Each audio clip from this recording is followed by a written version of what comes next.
En ce temps-là, comme les foules s'amassaient, Jésus se mit à dire: « Cette génération est une génération mauvaise, elle cherche un signe, mais en fait de signe, il ne lui sera donné que le signe de Jonas.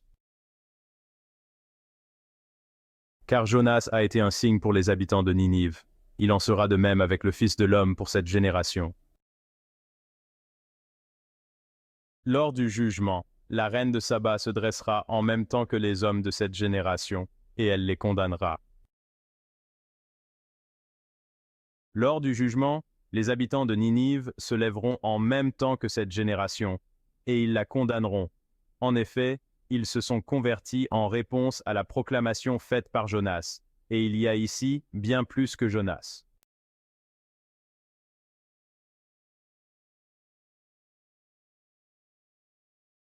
Il est ressuscité. Ces trois mots, murmurés par un ange il y a des siècles, sont la pierre angulaire de la foi chrétienne. La résurrection de Jésus-Christ n'est pas seulement un événement historique, c'est le fondement de notre espérance, l'assurance que la mort n'a pas le dernier mot. Le tombeau vide est un puissant symbole de la victoire de Dieu sur le péché et la mort. Il parle aux aspirations les plus profondes du cœur humain, au désir ardent d'une vie au-delà de la tombe. Lorsque nous approchons du tombeau vide avec un cœur ouvert à la foi, nous rencontrons la puissance transformatrice de la résurrection. Ce n'est pas un vœu pieux, c'est le fondement même de notre foi. La résurrection est le oui retentissant de Dieu à la vie, une promesse que nos histoires terrestres ne se terminent pas dans le silence de la tombe. C'est à la lumière de la résurrection que nous trouvons le courage d'affronter notre propre mortalité, sachant que la mort n'est pas une fin, mais un passage vers une existence nouvelle et glorieuse. L'espérance de la résurrection n'est pas un concept étranger au monde qui nous entoure. La nature elle-même murmure le renouveau et la renaissance. Le retour triomphant du printemps après l'étreinte austère de l'hiver, le papillon émergeant de sa chrysalide, la graine jaillissant des ténèbres de la terre, tout cela parle d'une réalité plus profonde. La création, elle aussi, soupire après le jour de la résurrection, un jour où la mort sera engloutie dans la victoire. Cette espérance est tissée dans la trame même de l'univers, un témoignage de la fidélité inébranlable de Dieu envers sa création. C'est une promesse murmurée par le vent, gravée dans le cycle des saisons et proclamée dans la symphonie de la vie qui nous entoure. Tout comme Dieu a ressuscité Jésus d'entre les morts, de même il nous ressuscitera pour une nouvelle vie en lui. Les 3 jours entre la crucifixion de Jésus et sa résurrection n'ont pas été une simple pause dans l'histoire. Ils ont été une période charnière de transformation. Pendant ces heures sombres, Jésus est descendu au cœur même de la mort, vainquant le pouvoir du péché et brisant les chaînes qui nous lient. Ces 3 jours ont été un temps de silence profond, un temps où il semblait que les ténèbres avaient triomphé. Pourtant, cachée aux yeux des hommes, une œuvre puissante était à l'œuvre. Jésus, le Fils de Dieu, triomphait de la tombe, assurant notre victoire pour l'éternité. Son sacrifice sur la croix a ouvert la voie à notre rédemption et sa résurrection a scellé la promesse de la nôtre. La pierre a été roulée, non pas pour laisser sortir Jésus, mais pour nous laisser entrer dans la nouvelle vie qu'il a gagnée pour nous.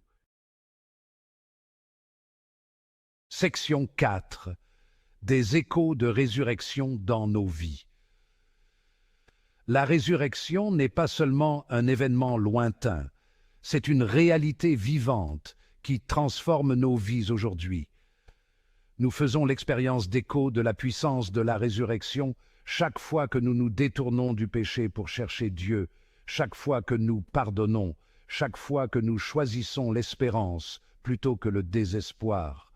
Ces petites résurrections que nous vivons dans nos vies pointent vers la plus grande résurrection à venir.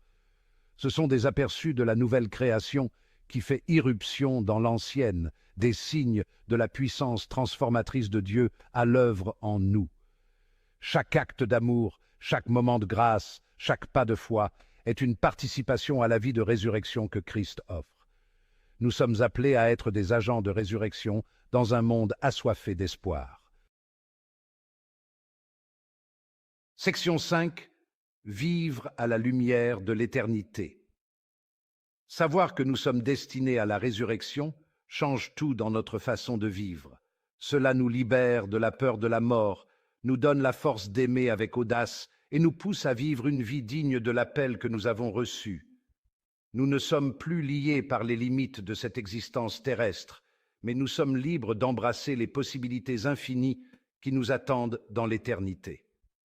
La résurrection donne un sens et un but à notre vie, car nous savons que notre labeur dans le Seigneur n'est pas vain.